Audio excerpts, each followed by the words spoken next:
Voici un extrait de l'interview réalisée par Cheryl Atkinson le 22 mai 2020 à la Maison-Blanche. Cheryl Atkinson est 5 fois lauréate du Emmy Award et lauréate du prix Edward R. Murrow pour ses reportages d'investigation. Elle travaille aujourd'hui avec une équipe de journalistes primés.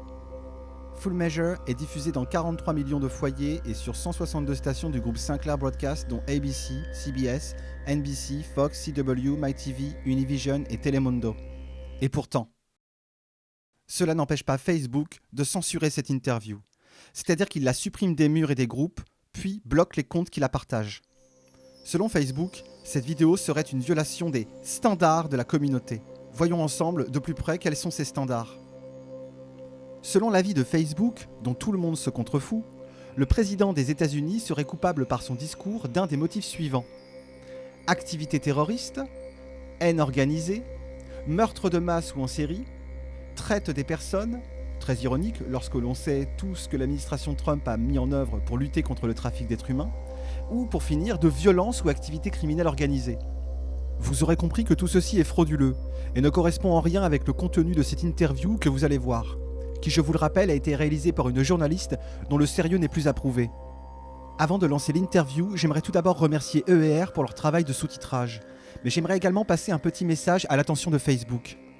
Tu as censuré mon partage et tu m'as bloqué, moi et tant d'autres. Alors maintenant que tu as mis ton petit coup de cure-dent, c'est à mon tour de répondre, mais avec une grosse gifle dans ta face. Parce que rends-toi bien compte d'une chose, la seule raison pour laquelle je fais ce doublage, c'est uniquement parce que tu me l'as censuré. Et que maintenant, il sera bien plus accessible. Tu vois comme c'est ironique. On rigole bien, hein? Allez, je ne vous fais pas perdre plus de temps et je lance l'interview.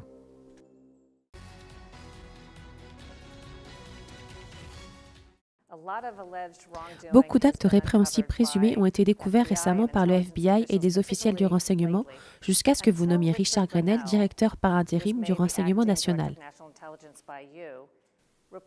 Les journalistes, les membres du Congrès et de la société civile ont insisté pour voir ces informations, et ce depuis 3 ans. Mais elles ont été cachées. Qu'en pensez-vous?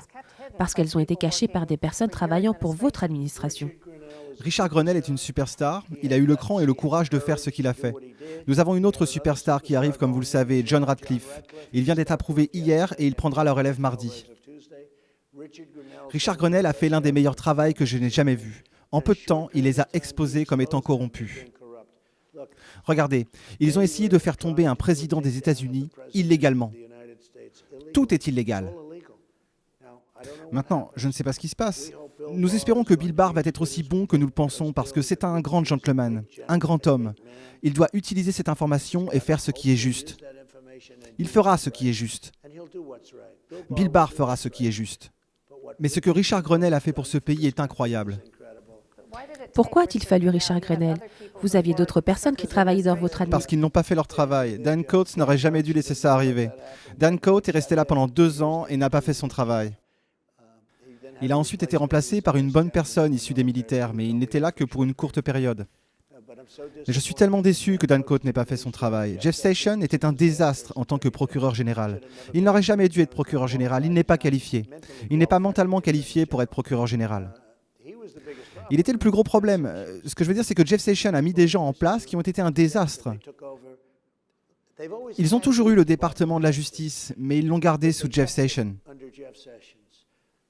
Et toute cette affaire russe est une arnaque. Pensez-y, ils ont dépensé 45 millions de dollars pour enquêter pendant 2 ans et demi et ils n'ont rien trouvé. Pas de collusion. Un de mes amis, très intelligent, un grand homme d'affaires, m'a appelé, il m'a dit « Tu dois être la personne la plus honnête du monde. Ils t'ont scruté sur des années et des années. Ils ont interrogé des gens que je n'avais pas vus depuis des années. Des millions d'appels téléphoniques et pas un seul à la Russie. Certaines de ces personnes, et je le dis fièrement, je ne suis venu à Washington que 17 fois dans ma vie. Et la 18e fois que je suis venu, c'était en tant que président des États-Unis. J'ai eu une belle vie, j'ai bien réussi et beaucoup de bonnes choses sont arrivées. Maintenant, que s'est-il passé? Je ne connaissais personne à Washington, et que ce soit Jeff Sessions qui était une erreur, ou Dan Coats qui était une erreur de recrutement, mais c'est surtout Jeff Sessions qui était une grosse erreur. Coats est resté là et n'a rien fait du tout. Lorsque vous regardez ce qu'a accompli Richard Grenell en 8 semaines, Et ces gens n'ont rien fait pendant 2 ans et demi alors qu'ils auraient dû révéler ce scandale. Certaines personnes m'ont beaucoup déçu et d'autres ont fait un travail phénoménal. Mais que suis-je en train de faire? Je combats l'État profond. Je combats le marais. Et j'ai dit que j'étais en train de le faire. Je les expose. Je pense que si cela poursuit son cours, et Radcliffe est formidable, si cela poursuit son cours, alors j'ai une chance de briser l'État profond. C'est un groupe de gens malsains. C'est très néfaste pour notre pays. Et ce n'était jamais arrivé auparavant. Vous êtes aussi une victime de l'État profond. Ça ne me fait pas plaisir de vous dire cela, mais que vous en soyez consciente ou non, ils vous ont maltraité pendant des années, et c'est le cas pour bien des personnes. Ils ne pensaient pas que je gagnerais, et j'ai gagné. Ils ont essayé de me destituer. C'était leur police d'assurance. Il arrive à gagner, mais si ce n'était pas le cas, nous avons un plan B. Mais je les ai battus sur leur plan B, et maintenant, ils se retrouvent exposés. James Comey est un flic ripou.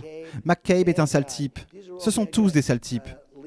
Lisa Page et Strokes, ce sont les 2 amants, n'est-ce pas? Ils ont utilisé des serveurs publics parce qu'ils voulaient que personne ne les voie, leurs conjoints, etc., qu'ils voient qu'ils aient une relation. Et parce qu'ils ont agi ainsi, ils se sont fait prendre.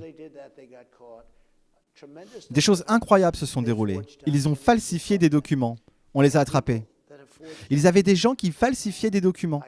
J'aimerais que tout ceci aille plus vite. Je vais être honnête avec vous. Pour moi, je n'ai pas besoin d'informations supplémentaires. Je suis délibérément resté en dehors de tout ça. En dehors du fait d'avoir nommé des gens, je ne me suis pas impliqué.